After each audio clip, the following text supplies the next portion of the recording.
What's going on, everybody? Cleopas Tech here, coming back at you with another video. In this video, I'm going to be giving you some of my favorite and least favorite things about the Cricket Ovation 3 to help you decide whether or not it's the right phone for you. Now, before we go any further, as always, I do want to remind you to hit that subscribe button. And if you want to learn more about this phone, I will be linking to several other videos about it in the description, as well as some information about pricing, availability, and some of my favorite smartphone accessories. But with that being said, let's get into it. So my first pro for the Cricket Ovation 3 is that it has NFC. Now, in case you don't know what this is, NFC is the technology behind contactless mobile payment services. So basically, if you like to use tap and pay, you will need a phone with NFC. Now, in this day and age, while we are starting to see more and more affordable phones with this feature, when it comes to the really entry-level 4G phones like this, it's definitely not nearly as common. Keep in mind, at full price, the Cricket Ovation 3 does go for around $120, and really at this point at the end of 2022, very few phones under $200 have this feature. So if you are looking for a really affordable entry-level phone and you do want something that can use tap and pay, then keep in mind this phone does have NFC, so you will be able to use that feature just fine. Now, my second pro for the Cricket Ovation 3 is the performance. Now, with this phone, on one hand, compared to a much higher end phone, it's not going to be nearly as fast as something like, say, a Samsung Galaxy A53 5G, for example, but for a really entry-level phone, keep in mind, phones around this price range typically are not very fast at all. But with this phone, although if you're really a power user and you're going to be on your phone all day, doing stuff like mobile gaming, for example, that usually needs a little bit more processing power to run well, sure, in that case, this phone still might feel pretty slow. But in general, for more basic activities and really light use, maybe some occasional web browsing and social media, for example, for that kind of activity, which is really what these entry-level phones are made for, the performance we get with the Cricket Ovation 3 is actually pretty good. Now, in case you're wondering, I did run a Geekbench 5 benchmark test on this phone, and here are the scores I got. What I recommend doing is running this test on your current phone and comparing your results to these, and that's going to give you a better idea of whether or not this phone's going to be an upgrade for you. In general, for a lot of people, it might not exactly be an upgrade per se, but if you really just need a basic device to do pretty much the bare minimum on, then just keep in mind, compared to a lot of other low-end phones like this, the performance we're getting here is actually decently good. My third pro for the Cricket Ovation 3 is the camera. For a phone in this price range, the camera setup we're getting here is actually pretty impressive. For the front-facing camera, we get a water drop notch design. This camera is 8 megapixels. Then on the back, we get a triple camera setup with the 13 megapixel main camera, a 5 megapixel ultra wide camera, and a 2 megapixel macro camera. So in general, as far as features go, surprisingly, this phone actually has pretty much everything, including an ultra wide camera and a macro camera. And in this price range, while having both is definitely not unheard of, keep in mind a lot of phones like this only have one or the other, or even worse, some have neither. So if you are taking a good amount of photos and you want a decent amount of features, the Cricket Ovation 3 is going to be a pretty good option. And when it comes to photo quality, sure, with this phone, you're not going to be taking the best photos ever, but at the same time, for more casual camera users, if you want to get some acceptable photos for stuff like social media, for example, this phone will get the job done for that. Now, my fourth pro for the Cricket Ovation 3 is the display. With this phone, we're getting a really large 6.82-inch IPS LCD display with a resolution of 720p,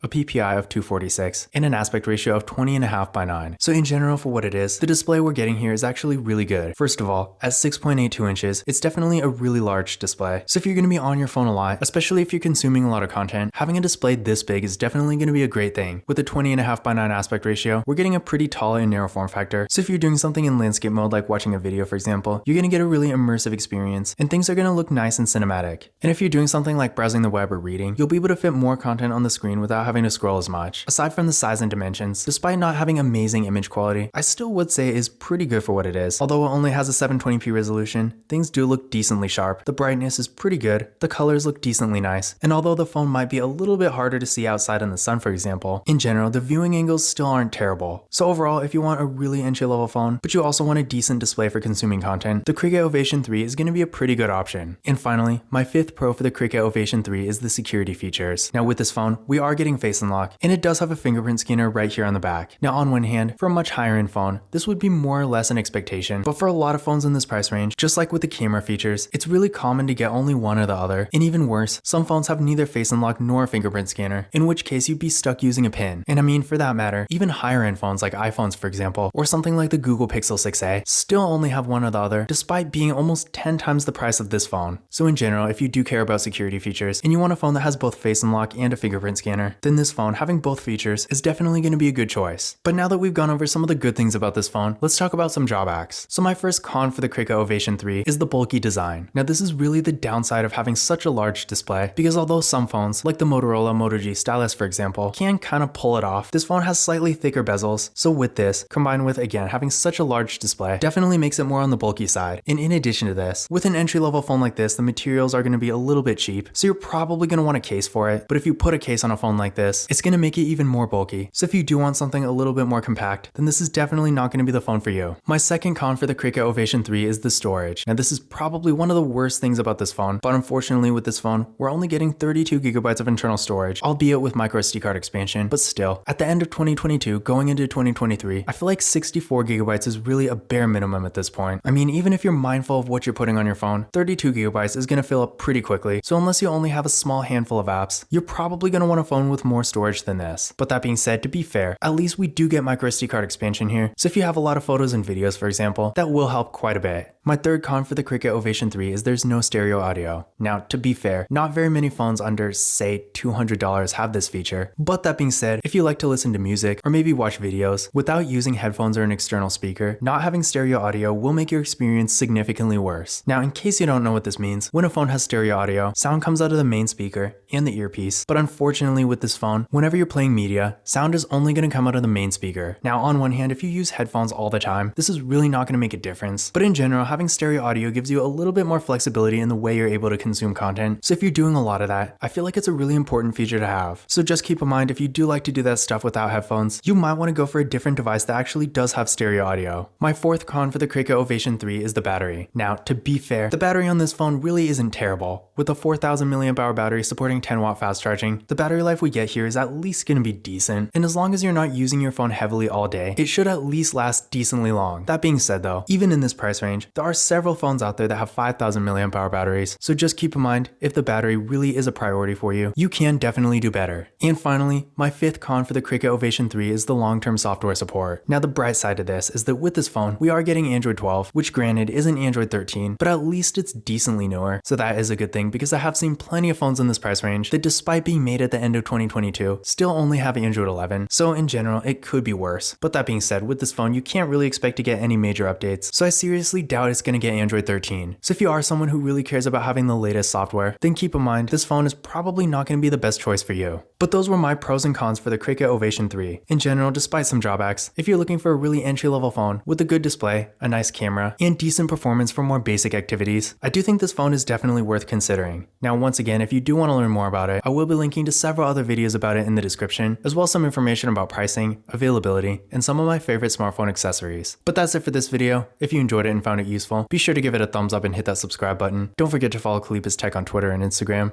And as always, I will see you in the next video.